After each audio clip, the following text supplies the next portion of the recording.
तो गाइज जैसा कि आप लोग जानते होंगे कि आईपीएल 2026 के लिए ट्रेड विंडो जो है वो ऑफिशियली गाइज ओपन हो चुकी है। और गाइज कई सारे प्लेयर्स के इन दिनों जो है ट्रेड के रूमर्स निकल के आ रहे हैं और पूरा सोशल मीडिया लगभग इन्हीं रूमर्स से भरा हुआ है। तो गाइज इस वीडियो में हम ऐसी कुछ जो इन दिनों ट्रेड के रूमर्स चल रहे हैं उन सभी रूमर्स की बात करेंगे और गाइज थोड़ा जानने की ये भी कोशिश करेंगे कि इनमें से कौन से ऐसे रूमर्स हैं जिनके चांसेस लग रहे हैं कि हाँ ये ट्रेड कंप्लीट हो सकता है, और कुछ जो ऐसे रूमर्स है गाइज जिनके बिल्कुल भी चांसेस नहीं है उन पे भी गाइज यहाँ पे डिटेल में डिस्कस करते हैं। और गाइज सबसे पहले हम स्टार्ट करते हैं जो कि सबसे बड़ा और जिस ट्रेड रूमर की गाइज सबसे ज़्यादा चर्चा है वो है गाइज संजू सैमसन का ट्रेड। और फिलहाल guys as per rumours Sanju Samson यहाँ पे दो टीम से लिंक है ट्रेड के लिए। पहली टीम है गाइज चेन्नई सुपर किंग्स और दूसरी टीम है कोलकाता नाइट राइडर्स। अब गाइज अगर बात करें इन दोनों ही टीम्स की केकेआर और सीएसके को, तो गाइज यहाँ पे अगर दोनों में से किसी भी टीम के पास संजू सैमसन जैसा प्लेयर आता है तो वो बहुत ज़्यादा गाइज दोनों के लिए बेनिफिशियल होने वाला है, क्योंकि दोनों ही टीम्स को गाइज फिलहाल संजू सैमसन जैसे प्लेयर की नीड है। क्योंकि अगर आप गाइज केकेआर का देखें उनको सबसे पहले एक डेस्परेट इस बार नीड है गाइज एक कैप्टन की, प्लस गाइज अगर वो टॉप ऑर्डर का बैट्समैन हो और वो विकेट कीपिंग भी करता हो गाइज वो बहुत ज़्यादा बेनिफिशियल हो जाएगा। तो संजू गाइज इस क्राइटेरिया में बिल्कुल फिट बैठते हैं। आप जानते हैं टॉप ऑर्डर के बल्लेबाज या अच्छी खासी ओपनिंग केकेआर के लिए कर सकते हैं, विकेट कीपिंग के ऑप्शन देंगे, प्लस आपकी कैप्टनसी का भी लॉन्ग टर्म ऑप्शन देंगे।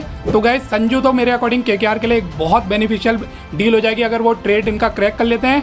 और सेम यही गाइज मैं सीएसके के लिए भी कहूँगा। सीएसके को गाइज एक तो थाला धोनी की लॉन्ग टर्म रिप्लेसमेंट की जरूरत है, लॉन्ग टर्म उनको एक विकेट कीपर चाहिए, तो वहाँ पे संजू फिट बैठते हैं। प्लस गाइज उनको भी अपने टॉप 3 में एक क्वालिटी इंडियन बैट्समैन की नीड है और जो कैप्टनसी भी गाइज करता हो, क्योंकि आप जानते हैं धोनी अब बहुत ज़्यादा मे भी लॉन्ग टर्म नहीं खेल पाएंगे। दूसरा गाइज गायकवाड़ ने जो कैप्टनसी की भी है उतना गाइज उनका इम्पैक्ट नहीं रहा। तो गाइज अगर सीएसके में संजू आ जाते हैं तो वो सीएसके के लिए भी गाइज बहुत ज़्यादा बेनिफिशियल होने वाले हैं। तो गाइज कहीं ना कहीं मुझे इस ट्रेड रूमर में दम भी लग रहा है, क्योंकि अगर आप आरआर के पॉइंट ऑफ व्यू से भी देखें तो उनको फिलहाल guys with all due respect में कह रहा हूँ लेकिन संजू की उतनी नीड नहीं है। क्योंकि अगर आप उनका टॉप ऑर्डर देखें इस बार गाइज वैसे ही संजू बीच के कुछ मैचेस में थे नहीं टीम में, और फिर गाइज वैभव सूर्यवंशी उनके चल गए थे और जायसवाल के साथ वो ओपन करे थे, तूफानी दोनों शुरुआत दिला रहे थे। और बाद में जब संजू वापस भी आए थे इंजरी के बाद तो गाइज उनको ओपनिंग में खेलने का मौका भी नहीं मिला, उन्होंने वन डाउन में खेला। फिर अगर आज संजू चले भी जाते हैं आरआर से, उनके पास गाइज और बल्लेबाज है वन डाउन में, आपके नीतीश राणा हो जाएंगे, फिर पराग है, जुरल है, और कैप्टनसी के लिए आपके पास पराग अच्छे ऑप्शन है, उन पे गाइज फ्रेंचाइज ट्रस्ट करती है। बाकी आपके अगर उनको नहीं देना है तो आप जायसवाल को भी दे सकते हो। और कुछ तो गाइज उस टाइम में ऐसी रिपोर्ट्स भी चली थी जब संजू थोड़ा बाहर बैठे थे कि उनकी कुछ टीम के साथ गाइज उतनी नहीं बन रही है। तो गाइज यहाँ पे अगर ये संजू का ट्रेड हो जाता है तो तीनों ही पार्टीज के लिए बढ़िया होगा। अब गाइज नेक्स्ट बड़े प्लेयर के जो ट्रेड रूमर्स निकल के आ रहे हैं वो है वेंकटेश अय्यर। और गाइज फिलहाल वेंकी अय्यर जो है ये दो टीम से लिंक है, पहली टीम है आरसीबी और दूसरी टीम है सनराइजर्स हैदराबाद। अब गाइज वेंकी अय्यर को क्यों केकेआर ट्रेड करना चाहती है, रीजन आपको पता ही है, इस बार बहुत बुरी तरह से फ्लॉप हुए वेंकी अय्यर केकेआर में। इतने बड़े प्राइस में गाइज लगभग 24 CR के प्राइस में उनको बाय किया केकेआर ने। तो अब केकेआर चाहती है गाइज ये प्लेयर रिलीज हो, उनके पास फंड आए और वो दूसरी जगह इन्वेस्ट करे, मे बी संजू वगैरह को लाए या और उनके जो बड़े टारगेट्स है कैम ग्रीन वगैरह उनको अगर ऑक्शन में लाना है तो गाइज यहाँ पे इनको रिलीज करना होगा वेंकी अय्यर को। अब इससे बेटर क्या होगा गाइज अगर कोई टीम डायरेक्ट ट्रेड ही कर लेती है, तो यहाँ पे गाइज इस वजह से ट्रेड रूमर्स निकल के आ रहे हैं। अब गाइज अगर आरसीबी के पॉइंट ऑफ व्यू से देखें तो अगर आरसीबी यहाँ पे लिंक है वेंकी अय्यर से तो आरसीबी के लिए गाइज मेरे अकॉर्डिंग अच्छी डील हो सकती है। क्योंकि गाइज वन डाउन वाला जो उनका एरिया है वो हल्का सा बाकी एरिया से उनके स्क्वाड में वीकन लग रहा है। वैसे देवदत्त पडिक्कल ठीक ठाक खेल गए लेकिन वो बहुत ज़्यादा कंसिस्टेंट नहीं है। बाद में मयंक ने भी ओके किया, लेकिन मुझे जहाँ तक लगता है उनकी एज हो गई है और मयंक को मे बी आरसीबी रिलीज कर सकती है। तो गाइज वन डाउन में आरसीबी को एक सॉलिड बल्लेबाज की नीड है। और आपको पता ही होगा इस ऑक्शन में भी आरसीबी लास्ट तक गई थी वेंकी अय्यर में, लेकिन जब प्राइस बहुत ज़्यादा हो गया था तभी गाइज उन्होंने छोड़ा था और केकेआर चले गए थे।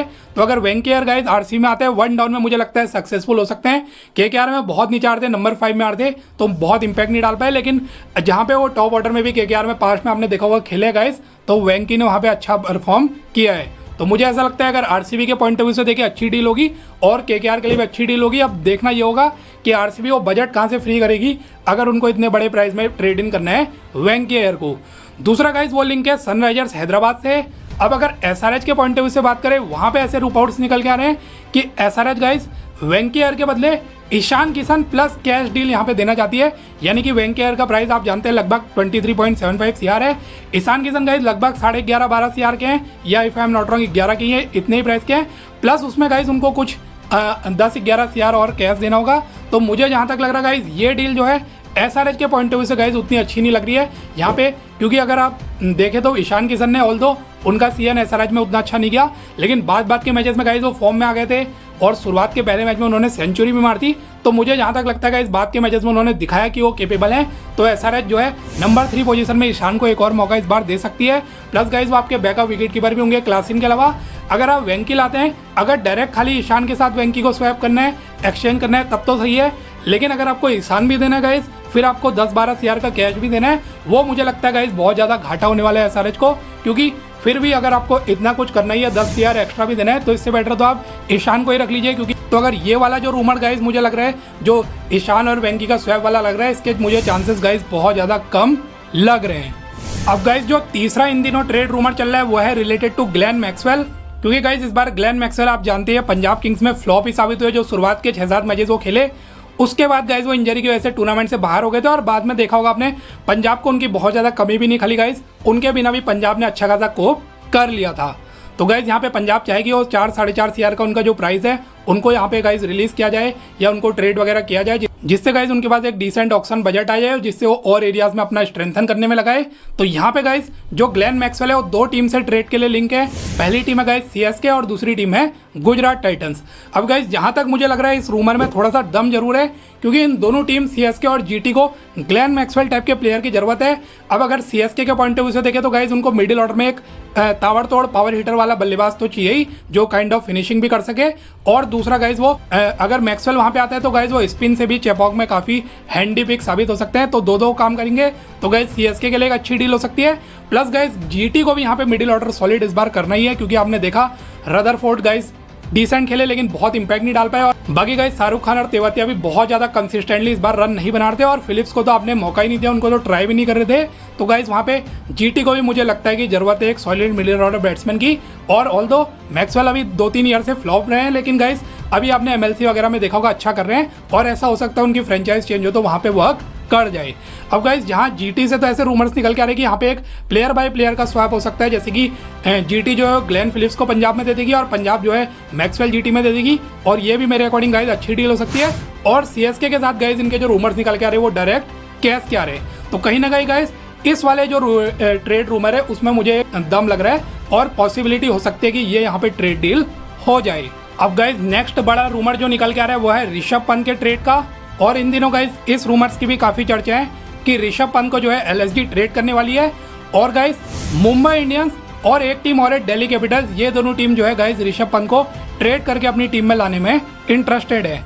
अब कहीं ना कहीं गाइस मुझे इस वाले रूमर में ज़्यादा दम नज़र नहीं आ रहा। ऑल्दो ऋषभ पंत गाइस इस बार LSG में उतना इम्पैक्ट नहीं डाल पा और एक बहुत बड़े प्राइस में LSG उनको लाई, लेकिन गाइस स्टिल वो टीम के सबसे बड़े फेस हैं, फेस ऑफ द फ्रेंचाइज वही है, सुपरस्टार हैं, कैप्टन है टीम के। और मुझे नहीं लगता गाइस एक खराब सीजन के बाद LSG उन्हें जाने देगी। और आप जानती हैं लास्ट के मैचेस में गाइस उनकी फॉर्म उन्होंने पकड़ ली थी, उन्होंने सेंचुरी भी मार दी। ऑल्दो अगर MI और DC के पॉइंट ऑफ व्यू से देखें गाइस, अगर उनकी टीम में ऋषभ पंत आ जाते हैं दोनों के लिए बेनिफिशियल होगा।